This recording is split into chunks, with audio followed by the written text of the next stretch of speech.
A Russian missile attack led Friday on infrastructure around Ukraine's Black Sea port of Pivdeny in the Odesa region, killed 7 people and injured 15, Ukrainian officials said. It comes after Ukraine said it had attacked a Russian Shadow Fleet tanker with aerial drones off the coast of Libya on Friday, in the first such strike in the Mediterranean since Moscow's full-scale invasion. Odesa, a focal point of Ukrainian grain and other exports, has been a frequent target of Russian attacks. Ukraine's Deputy Prime Minister Oleksiy Kuleba said Ukraine was talking to Moldovan authorities to find alternative routes away from the affected area so trucks and passengers could cross the border. In Moldova, authorities set up temporary camps at border crossings to provide shelter and food for travelers making their way to Ukraine. Zelensky said a €90 billion loan from the EU to Ukraine that was secured on Friday to meet urgent financial needs amounted to significant support that truly strengthens our resilience, adding, "It is important that Russian assets remain immobilized and that Ukraine has received a financial security guarantee for the coming years."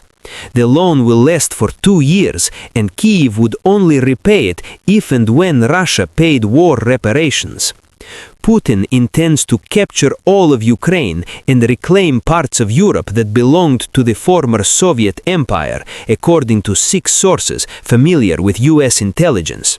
The reports present a starkly different picture from that painted by Donald Trump and his Ukraine peace negotiators, who have said Putin wants to end the conflict. The most recent of the reports dates from late September, according to one of the sources.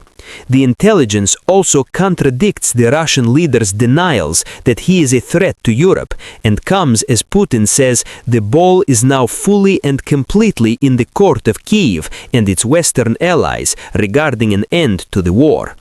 The US Secretary of State, Marco Rubio, on Friday promised not to force Ukraine into any agreement to end Russia's invasion as European allies joined fresh talks in Miami.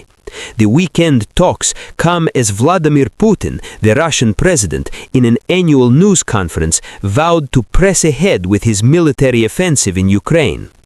Donald Trump's envoys have pressed a plan in which the US would offer security guarantees to Ukraine, but Kyiv would likely be expected to surrender some territory. Rubio said both sides had to agree, quote, "We can't force Ukraine to make a deal. We can't force Russia to make a deal. They have to want to make a deal," end quote.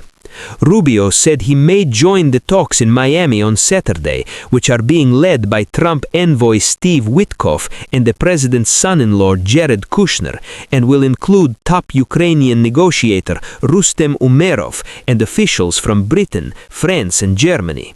Umerov said he would be acting clearly in line with the priorities defined by the Ukrainian president. Security must be guaranteed reliably and in the long term, end quote.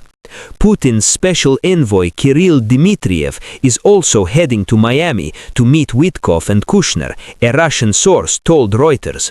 The source said any meeting between Dmitriev and the Ukrainian negotiators had been ruled out. Witkoff and Kushner have been working with EU and Ukrainian negotiators on an amended version of a peace plan, earlier drafts of which were criticized by the EU and Ukraine as being slanted towards Russia.